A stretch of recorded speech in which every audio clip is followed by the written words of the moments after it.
Hi and welcome back. This segment is going to be on social validity.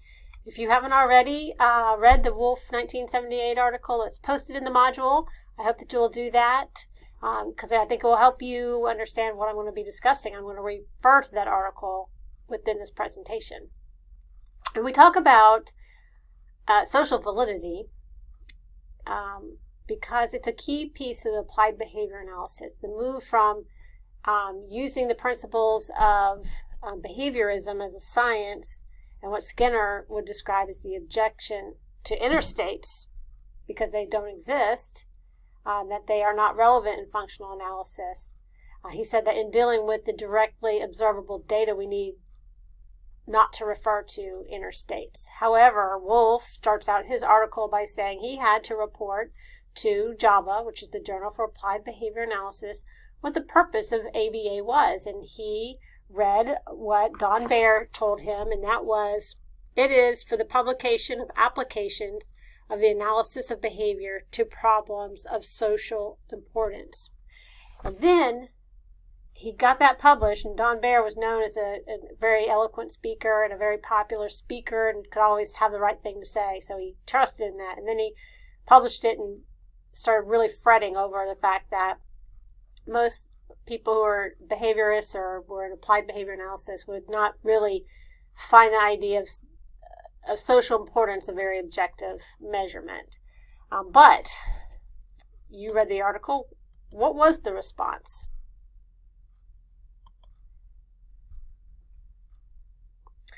I'm not going to tell you, but you'll probably figure it out. All right.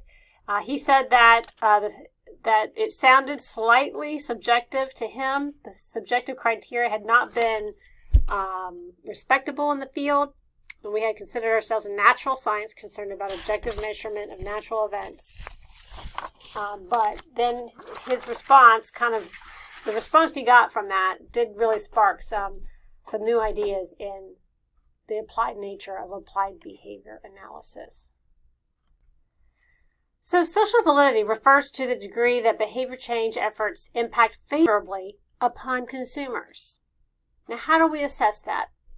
Well, in the article you read, 3 elements of intervention that can be assessed for social validity include goals, procedures, and outcomes. And this social validity is called a lot of different things, but in our field, we're going to be calling them social validity.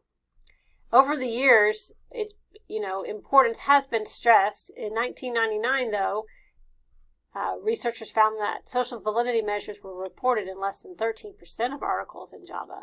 But since then, we have seen much more common report of social validity results showing up.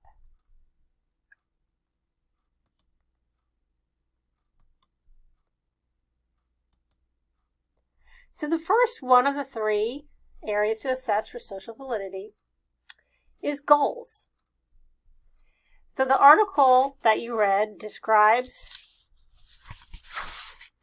the goals as social validity being the social significance of goals. And it asks the question, are the specific behavioral goals really what society wants? And it goes on to describe ways to assess for goals. And he gives the example of judging whether the adolescent girls were, able to have conversations after the intervention that were acceptable to society. So what did they do to determine that? Well, that's right. They compared the conversations of the girls after intervention to videotapes of adolescent girl conversations with adults, of university girls with adults.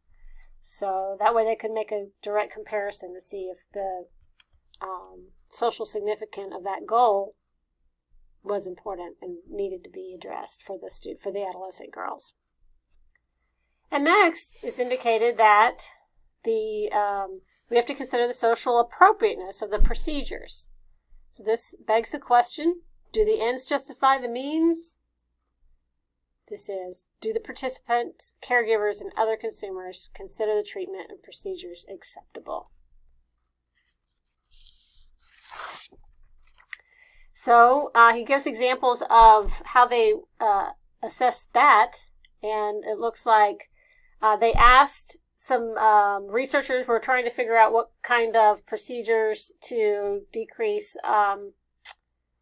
undesired behaviors, and they found that, this is so surprising, they found that restitution procedures like overcorrection and fixing mistakes were more acceptable to caregivers than timeout or shock punishment. So obviously I'm being sarcastic, but yes, these were some of the strategies they were researching back in the 60s and 70s. But thanks to the idea of social validity, they started to look at, well, are these procedures, do people feel okay giving shock to people with intellectual disabilities? Is that acceptable? And are people willing to do that? So this is a great example of how changes come about due to evaluating social validity. And then we have the third important dimension, which is the social importance of the effects of the behavioral treatment. So it leaves you asking questions like, are the consumers satisfied with the results? Are there consumers satisfied with all of the results? Sometimes we have some unanticipated consequences for interventions, so we have to consider all of that. So how did they, what example did they give? They just would give ratings to parents or teachers of the child's behavior to see if their data improved, if they saw a difference in the student after intervention that was worthwhile, and it was generalized into real life. So how do we measure social validity? Well, sometimes we make these normative comparisons, just like with the adolescent girls and the college girls conversation with adults. We observe people who are considered competent and identify appropriate target behaviors. So we use that for comparison after treatment.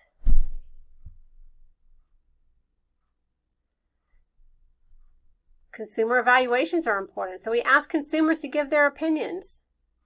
If this is used to establish or evaluate how important or acceptable the goals, procedures, and outcomes.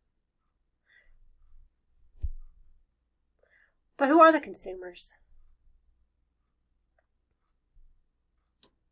Well, we have direct consumers. Those are the people that directly receive the intervention or the treatment. That's the participant, the family, the teachers. And then there are those indirect consumers, the family, the teachers, the funding source, or maybe the employer, etc.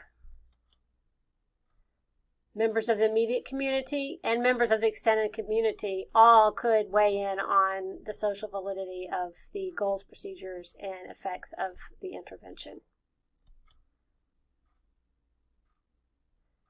If you can't interview people, sometimes it may be helpful to have someone else ask or to have information mailed in anonymously. You can videotape performance before and after intervention to evaluate if it's a clinically significant change.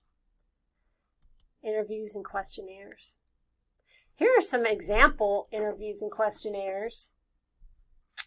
This says the treatment acceptability rating form. So you can see some of the examples here about, a lot of these are mostly directed to the procedures, if they're acceptable.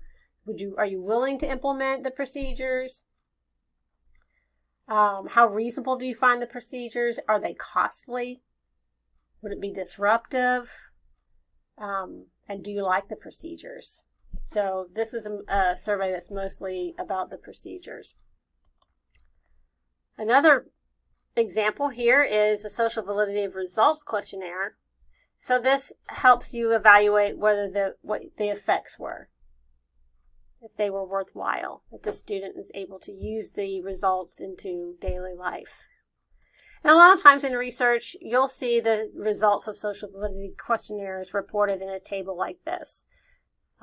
with the questions that were asked in a survey and then the results of the survey. So the Wolf article does discuss some issues with subjective evaluations, because they were finding that sometimes they were still, although researchers felt like they had evaluated and come up with a very socially valid intervention, but it wasn't so much. So what were some of the problems? What was the what did Wolf describe as reasoning for this? Well, he said that subjective opinions don't often correspond with the actual behavior.